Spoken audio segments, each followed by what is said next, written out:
Welcome! My name is Debbie and this is Pouring My Art Out for the Lord, and I'm continuing to work on my 100 Days of Pockets using digitals from the Junk Journal Studio. So I just wanted to give you a quick little overview if you haven't been here before watching this series.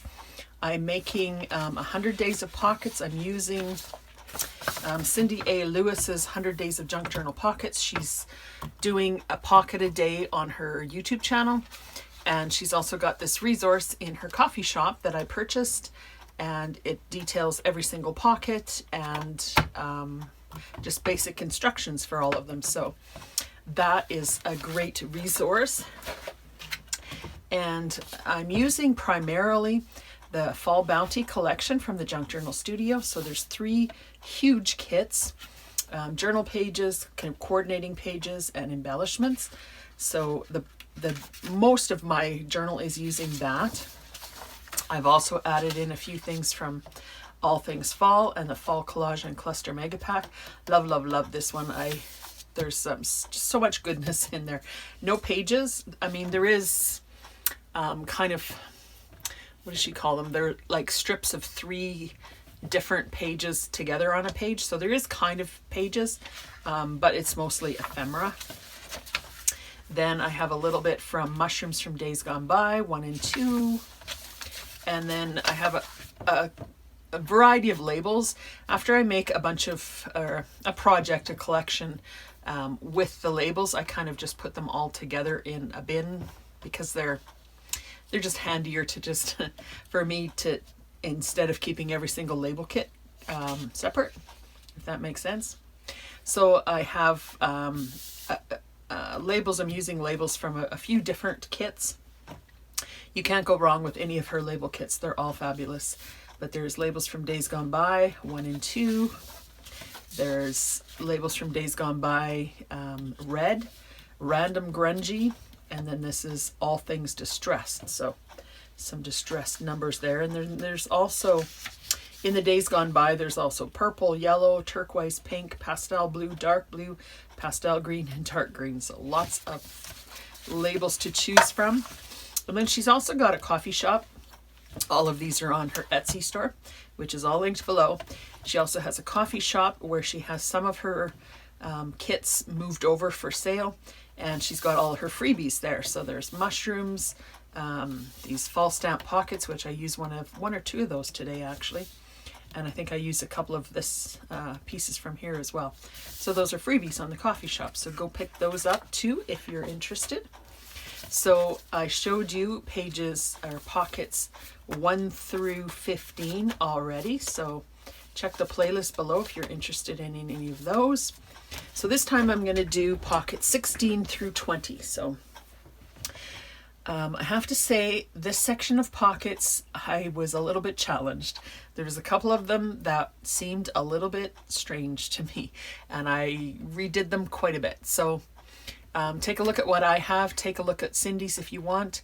And you know, you can find your own style within those bounds, or be inspired, I guess is what I'm trying to say, and then make it your own. So the first one is called, this is number 16, and this one was called Secret Note Pocket.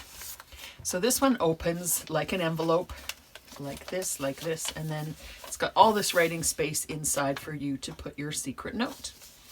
The challenge I had with this one is if I put it at the bottom and then opened it down, then you would be opening it here to try to write on it. And it seemed like unless you wrote on it before you put it in your journal, it would be a little bit awkward to write on.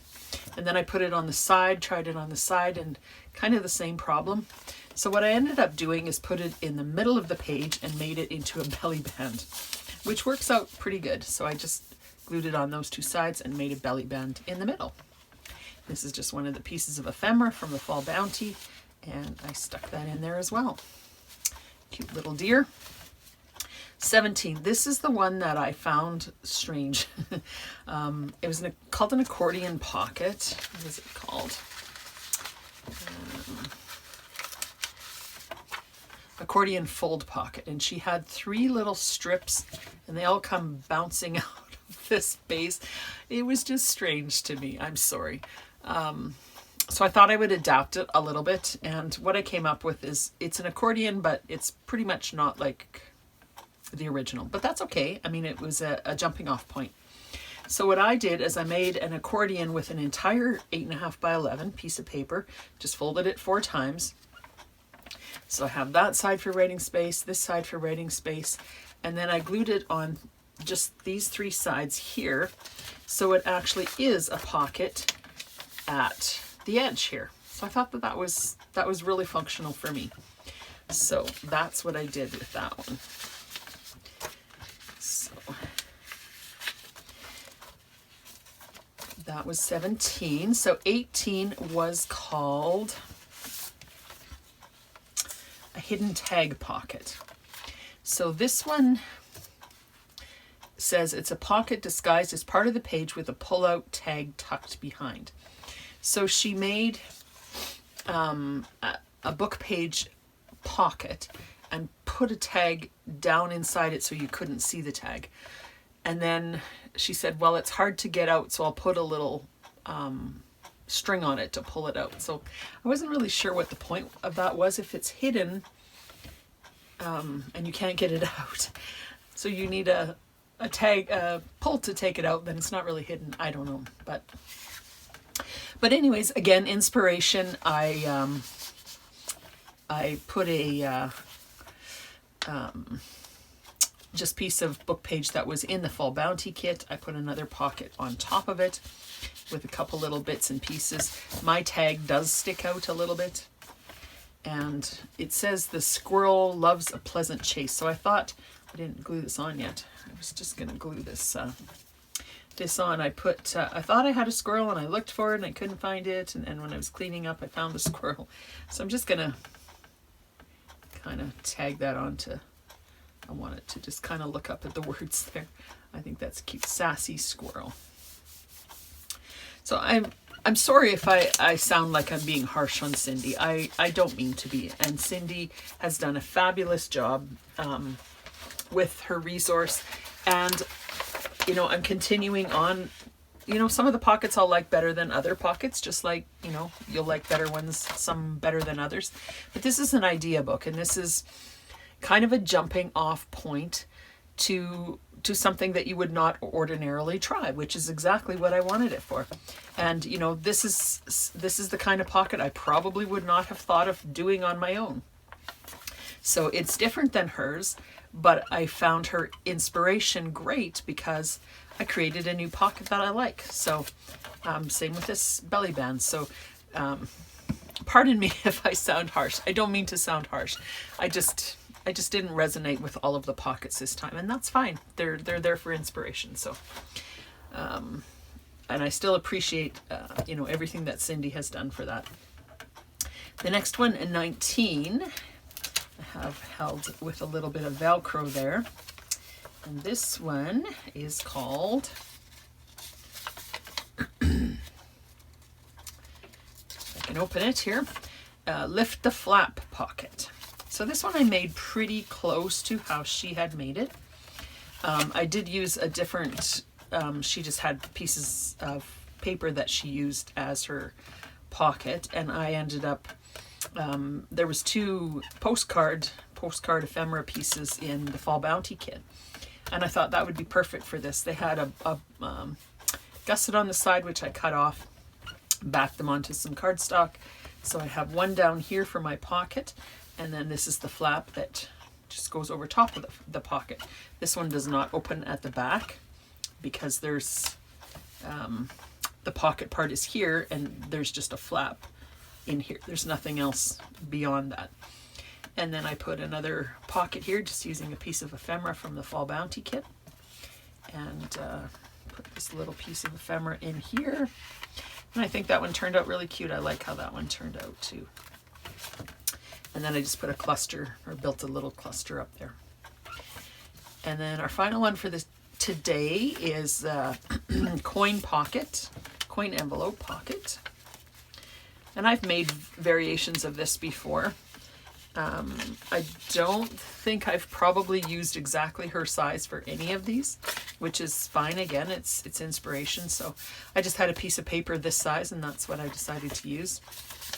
And this one, yeah, is called Folded Coin Envelope Pocket Day 20. So you just make basically a coin envelope, very simple to do. Just put the instructions in there.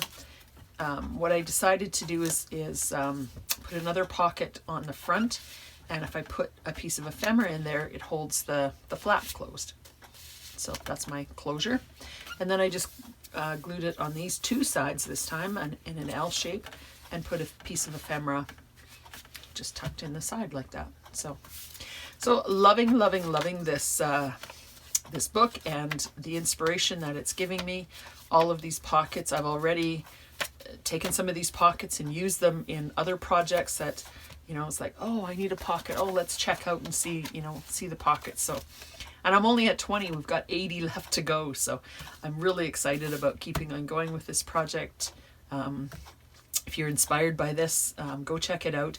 You don't have to purchase this resource from Cindy if you don't want to or don't need to.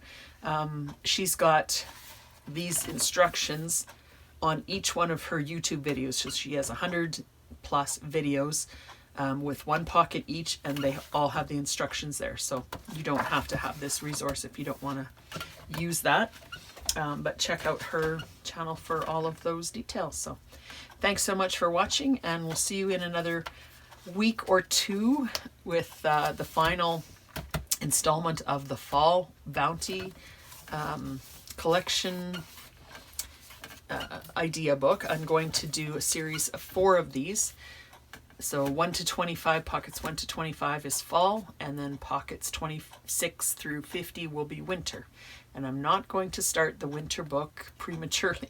I'm going to wait until winter comes. I don't want to rush winter. I said that in the last video. So I may do the next installment in 2 weeks, and then we'll be ready probably to start the winter one in a couple weeks from there. So thanks so much. Thanks so much for watching, and we'll see you soon. Blessings.